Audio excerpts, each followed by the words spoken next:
இந்த கன்னிமார் சுவாமிகளுக்கு நம்ம பால் தேன் பஞ்சாமிர்தம் என்னென்ன முடியுமோ அந்த அபிஷேகங்களை செய்து பூஜை போட்டால் நம்ம வேண்டின மாதிரி கிடைக்கும். இந்த கன்னிமார்கள் பார்வதி தேவியுடைய உபதேவதைகள். பாருங்கள், கருப்பராய சுவாமி, அருள்மிகு முனீஸ்வரர், இவங்க சிவனுடைய அம்சம். கருப்பசாமி காவல் தெய்வம்.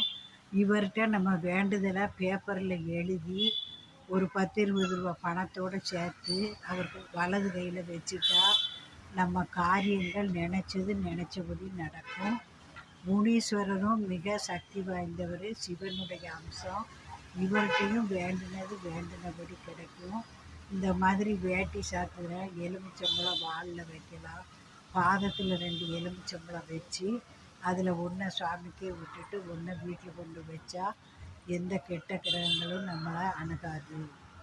மூல பிரம்ம ரூபாய, மத்திய விஷ்ணு ரூபாய, அக்ரத சிவ ரூபாயன்னு அரச மரத்துக்கு பாடல் உண்டு. இந்த பாடல் தினமும் சொல்லி வந்தால் நமக்கு மிகுந்த நன்மை உண்டு.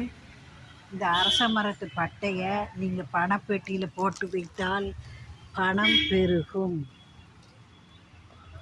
ஒரு பட்டை கூட இருக்க முடியும்.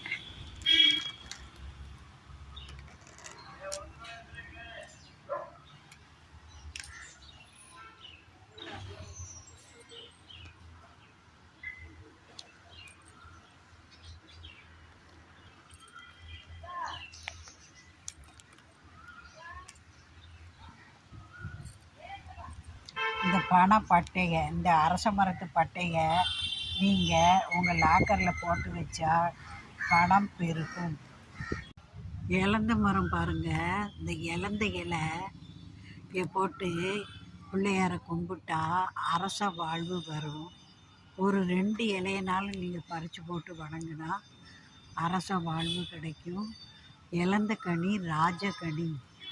இலைகளை பார்த்தா வில்வ இலை போல இருக்குது, ஆனால் திருவோடுன்னு சொல்லி எழுதி வச்சுருக்குறாங்க. சூப்பராக பாருங்கள், அடர்த்தியாக வில்வ மரம் போல் இருக்குது.